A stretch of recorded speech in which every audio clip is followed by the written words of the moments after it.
नमस्कार दोस्तों, आज है 15 सितंबर और स्पेशल करंट अफेयर्स में फ्रेंड्स आपका स्वागत है।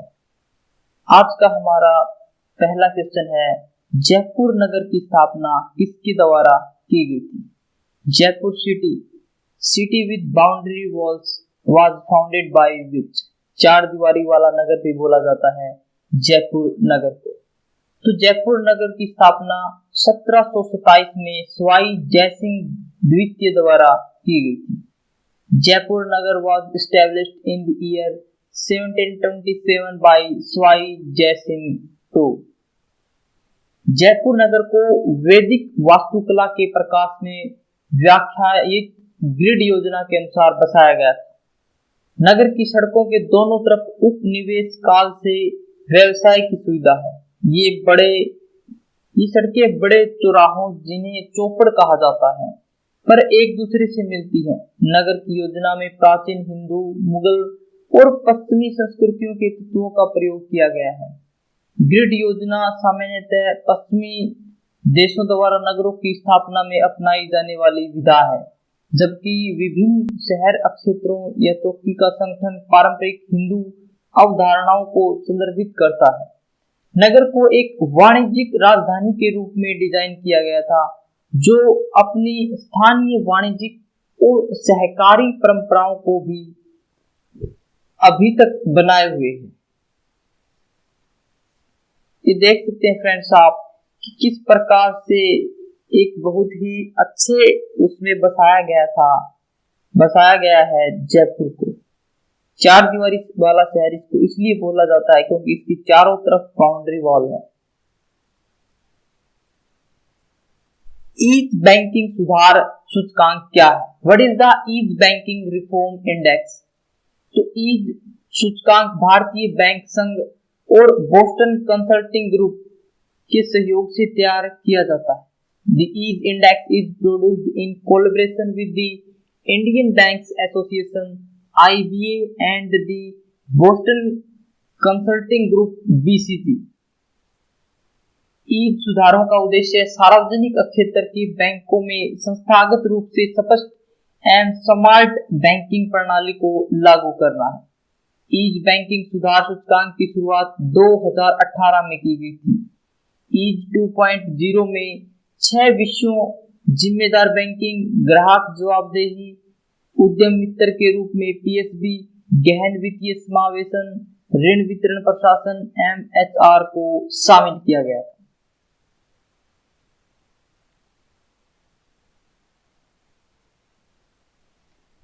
ईज 2.0 सूचकांक में सर्वश्रेष्ठ प्रदर्शन करने वाले बैंकों में पहले 3 स्थानों पर कौन से बैंक हैं? Which banks are in the first 3 places among the best performing banks in the EASE 2.0 index? तो बैंक ऑफ बड़ौदा, भारतीय स्टेट बैंक और ओरिएंटल बैंक ऑफ कॉमर्स, जो अब पंजाब नेशनल में विलय हो चुका है, लेकिन ये उससे पहले की रैंकिंग है। Bank of Baroda, state bank of India यानी कि SBI, oriental bank of commerce, ये सभी वो बैंक हैं जो पहले 3 स्थानों पर आए हुए हैं ईज 2.0 सूचकांक के अंदर। सुधार दर्ज करने की श्रेणी में शीर्ष के 3 बैंकों में bank of Maharashtra, central bank of India और corporation bank union bank of India में, जिसका अब विलय हो गया है, ये भी पहले, दूसरे और तीसरे स्थान पर हैं। मार्च 2019 और मार्च 2020 के बीच सार्वजनिक क्षेत्र के बैंकों के प्रदर्शन में 37% की वृद्धि देखी गई है। साथ ही इसी दौरान PSB का औसत ईज सूचकांक स्कोर 49.2 से बढ़कर 67.4 हो गया है। इस दौरान ईज सुधार एजेंडे के 6 विषयों में बैंकों द्वारा उल्लेखनीय प्रगति देखने को मिली है, जिसमें से सबसे अधिक सुधार जिम्मेदार बैंकिंग, प्रशासन MHR, MSME के लिए उद्यमी मित्र के रूप में PSB और ऋण वितरण जैसे विषयों में देखने को मिला है।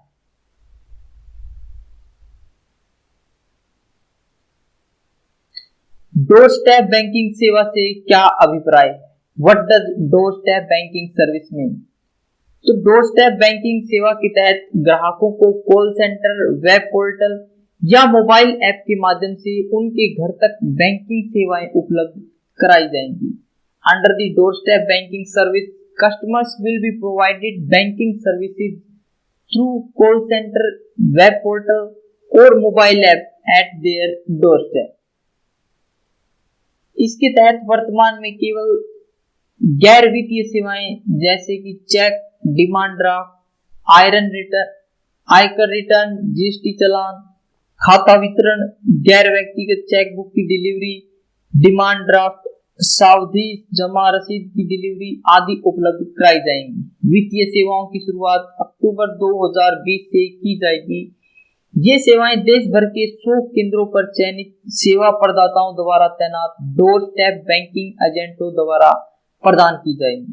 सार्वजनिक क्षेत्र के बैंकों के ग्राहक बहुत ही कम शुल्क पर इन सेवाओं का लाभ उठा सकेंगे।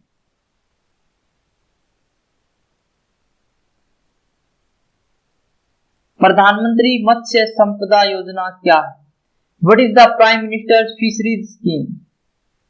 तो प्रधानमंत्री मत्स्य संपदा योजना मत्स्य क्षेत्र पर केंद्रित एक सतत विकास योजना है जिसे आत्मनिर्भर भारत पैकेज के तहत 2020-21 से वित्त वर्ष 2024-25 तक 5 वर्ष की अवधि के दौरान सभी राज्यों, संघ शासित प्रदेशों में कार्यान्वित किया जाना है। Prime Minister Fisheries Scheme is a sustainable development plan focused on fisheries sector, which is to be implemented in all the states UTs from financial year 2022-21 to financial year 2024-25 during a period of 5 years under the Self-Reliant India package। इसका लक्ष्य 2024-25 तक मत्स्य उत्पादन में अतिरिक्त 70 lakh ton की वृद्धि करना है। 2024-25 तक मत्स्य निर्यात से होने वाली आय को 1 लाख करोड़ रुपए तक करना, मछुआरों और मत्स्य किसानों की आय को दोगुनी करना, पैदावार के बाद होने वाले नुकसान को 20 से 25% से घटाकर 10% करना, मत्स्य पालन क्षेत्र और सहायक गतिविधियों में 55 लाख प्रत्यक्ष और अप्रत्यक्ष रोजगार के अवसर पैदा करना है। इसका उद्देश्य आवश्यकता अनुरूप निवेश करते हुए मत्स्य समूहों और क्षेत्रों के निर्माण पर केंद्रित है। मुख्य रूप से रोजगार सृजन गतिविधियों जैसे कि समुद्री शैवाल और सजावटी मछली की खेती पर विशेष ध्यान दिया जाएगा। यह मछलियों की गुणवत्ता वाली प्रजातियों की नस्ल तैयार करने तथा उनकी विभिन्न प्रजातियां विकसित करने, महत्वपूर्ण बुनियादी ढांचे के विकास और विपणन नेटवर्क आदि पर विशेष ध्यान केंद्रित करेगा।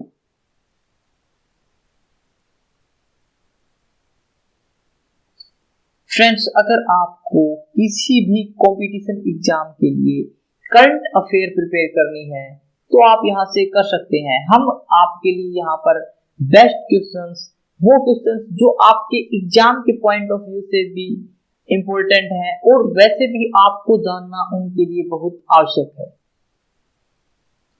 ई गोपाला ऐप किसके लिए बनाया गया है? From who is the E Gopala app design? तो ई गोपाला ऐप किसानों के प्रत्यक्ष उपयोग के लिए एक समग्र नस्ल सुधार, बाजार और सूचना पोर्टल है। E Gopala app is a comprehensive breed improvement, market and information portal for the direct use of farmers।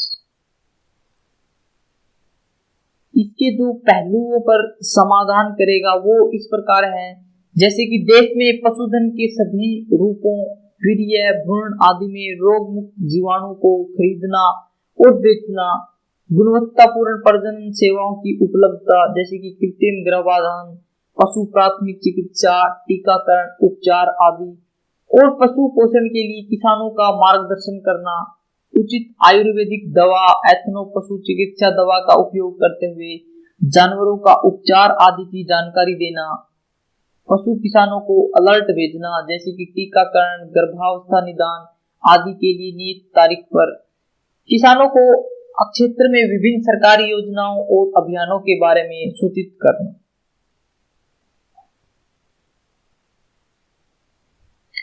Railway अधिनियम 1989 में क्या दिया गया है? What is given in the Railway Act 1989? तो रेलवे अधिनियम 1989 के सेक्शन 144 के अनुसार यदि कोई व्यक्ति रेलगाड़ी या रेलवे प्लेटफॉर्म या रेलवे परिसर में भीख मांगता पकड़ा जाता है तो उस पर 1,000 रुपए तक का जुर्माना या 1 वर्ष तक की कैद या फिर दोनों हो सकते हैं। According to section 144 of the Railways Act 1989, if a person is catch begging in a train, railway platform, railway premises, he can face a fine of up to rupees 1,000 or imprisonment up to 1 year or both. Railway अधिनियम 1989 की धारा 167 के अंतर्गत रेलगाड़ी, railway platform, station परिसर में धूम्रपान करने पर जेल की सजा का प्रावधान है। 2018 में राष्ट्रीय राजधानी में भिक्षावृत्ति को अपराध घोषित करने वाले एक कानून को रद्द करते हुए दिल्ली उच्च न्यायालय ने कहा था कि भीख मांगने को आपराधिक बनाना इस समस्या से निपटने के लिए एक गलत दृष्टिकोण है। भारत में भिक्षावृत्ति की समस्या कैसी है? How is the problem of begging in India? तो भिक्षावृत्ति भारत में सबसे गंभीर सामाजिक मुद्दों में से एक है। अपनी तीव्र आर्थिक वृद्धि के बावजूद भारत में गरीबी रेखा से नीचे जीवन यापन करने वालों की अधिक संख्या देश में भिखारियों की संख्या में वृद्धि को प्रेरित करती है। Begging is one of the most serious social issues in India. Despite its rapid economic growth, the greater number of people living below the poverty line in India drives the increase in the number of beggars in the country. शारीरिक असमर्थता के चलते गरीबी के कारण आजीविका कमाने के लिए कुछ लोग भीख मांगते हैं। कुछ मामलों में पूरा परिवार ही भीख मांगने में सम्मिलित होता है। भिक्षावृत्ति देश में एक बड़े रैकेट के रूप में संचालित है। वास्तव में बड़े शहरों एवं महानगरों में भीख मांगने वाले गिरोह हैं। भारत में भिक्षावृत्ति से संबंधित कानून कैसा? How is the law related to begging in India? तो भारत में भिक्षावृत्ति की रोकथाम और नियंत्रण के लिए कोई संघीय कानून नहीं है। लगभग 22 राज्यों ने Bombay prevention of begging act 1959 को अपनाया था, जो भिखारी आश्रय गृहों में 3 से 10 वर्ष तक की सजा का प्रावधान करता है। There is no federal law for the prevention and control of begging in India. Around 22 states adopted the Bombay Prevention of Begging Act 1959, which provides for punishment of 3 to 10 years in beggar shelters. किशोर न्याय बच्चों की देखभाल और संरक्षण अधिनियम 2000 की धारा 24(1) के अनुसार जो कोई व्यक्ति किशोर या बच्चे को भीख मांगने के लिए नियुक्त करता है या उसका उपयोग करता है या किसी किशोर द्वारा भीख मांगने का कारण बनता है, उसके लिए 3 वर्ष तक की कैद या जुर्माना या दोनों का प्रावधान है। भारतीय दंड संहिता यानी कि आईपीसी की धारा 363(a) एक ऐसे व्यक्ति के लिए दंड का प्रावधान करती है जो भीख मांगने के लिए नाबालिग का अपहरण करता है या उसके साथ छेड़छाड़ करता है।